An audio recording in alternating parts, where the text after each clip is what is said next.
Një mini luftë civile po rrezikon Gazën pasi Hamasi kërcënoi të pastronte rripin nga bashkëpunëtorët dhe të jashtëligjshmet. Një armpushim midis Hamasit dhe Izraelit i ndërmjetësuar nga Shubat, Katari, Egjipti dhe Turqia hyrin fuqit premten dhe duket se po vazhdon.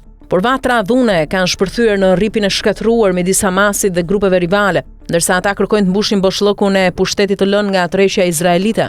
Hamasi thuhet se ka thirrur 7.000 anëtar të forcave të tij të sigurisë brendshme për të marrë kontrollin, ndërsa trupat izraelit tërhiqen, duke paralajmëruar se do të pastrojë Gazën nga të jashtëligjshmit dhe bashkëpunëtorët që punuan me Izraelin. Të paktën 27 persona u vranë në një përleshje të dhunshme midis Hamasit dhe klanit Duk Hmush, një familje e shquar në qytetin e Gazës këtë fundjavë, ndërsa videot që qarkullojnë në internet tregojnë luftëtarët e Hamasit duke rrahur burra në rrugë. Saleh Al-Jafaravai, i cili raportoi për luftën, u qellua dhe u vran ndërsa mbulonte luftimet.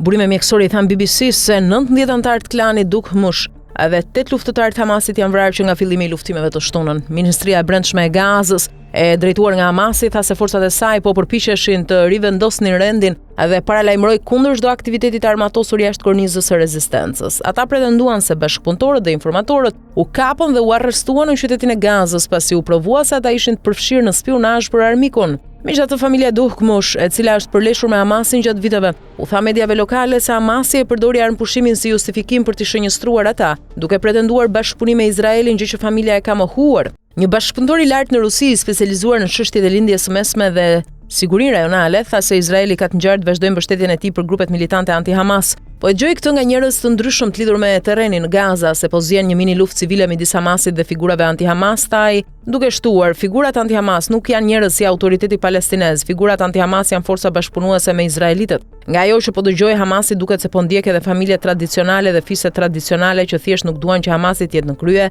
jo sepse po marrin mbështetje nga izraelitët, por sepse thjesht nuk e pëlqejnë Hamasin. Një burim palestinez, pro-demokracist, tha se Hamasi pretendoi se sulmet e tyre ndaj familjeve me ndikim ishin për siguri, por u panë si një shfaqje fuqie. Grupi militant është bërë gjithnjë më jo popullor në Gaza dhe epoka e kontrollit të tij shihet të ketë mbaruar. Generali i brigadës, tashmë në pension, Yossi Kuperwasser, ish kreu i kërkimit në inteligjencën ushtarake të forcave të mbrojtjes së Izraelit dhe drejtori i përgjithshëm i Ministrisë së Çështjeve Strategjike, i cili tani është drejtori i Institutit të Jeruzalemit për Strategji dhe Siguri, u pajtua se një formë lufte civile po zjente në Gaza. Kuperwasser tha se një sasi e konsiderueshme njerëzish në Gaza janë të turbuar me Hamasin për shkak të vuajtjeve që kanë përjetuar në 2 vitet e fundit. Duhet kujtojmë se gjysma e popullsisë së Gazës, kur pati zgjedhje në 2005-2006, votuan për Fatahun, jo për Hamasin, tha ai, duke thënë se shumë njerëz kishin besnikëri ndaj klaneve ose grupeve të tjera. Disa prej tyre besojnë se Hamasi është i dobët tani dhe është një mundësi për të ushtruar presion mbi Hamasin. Kjo do të thotë që Hamasi duhet të tregojë se nuk është i dobët, prandaj ata bëjnë të gjitha llojet e shfaqjeve të forcës dhe marrin masa të ashpra kundër atyre që e sfidojnë atë, u shpreh ai. Megjithatë, Kuperwasser tha se besonte që betejë për pushtet do të ishte relativisht e shkurtër dhe se Hamasi në fund do të fitonte. Hamasi është më i dobët se më parë, por është ende grupi më i fortë, tha ai. Ky proces do të vonojë rindërtimin e Gazës, tha Kuperwasser, duke thënë se Izraeli nuk do të vazhdojë me marrëveshjen e paqes nëse Hamasi refuzon të çarmatoset. Një ish oficer i IDF-s dhe asistent parlamentar i Knessetit, Aaron Bregman, i cili tani është akademik në King's College London, tha se përplasjet ishin përpjekjet Hamasit për të rivendosur kontrollin e tij mbi Gazën. Hamasi po dërgon një mesazh të qartë: ne jemi kthyer, ne jemi shefi dhe nëse e keni bashkëpunuar me armikun Izraelin, do të merremi me ju, tha ai.